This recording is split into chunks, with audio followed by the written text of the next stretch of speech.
আজকে আমরা মুরগির ঠ্যাং খাবো। ঠ্যাং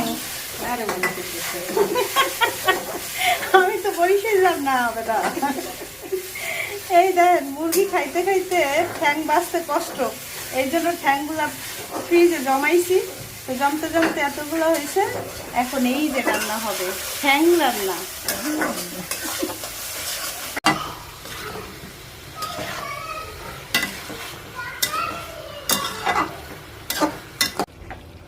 এই যে আমাদের ঠ্যাং রান্না শেষ।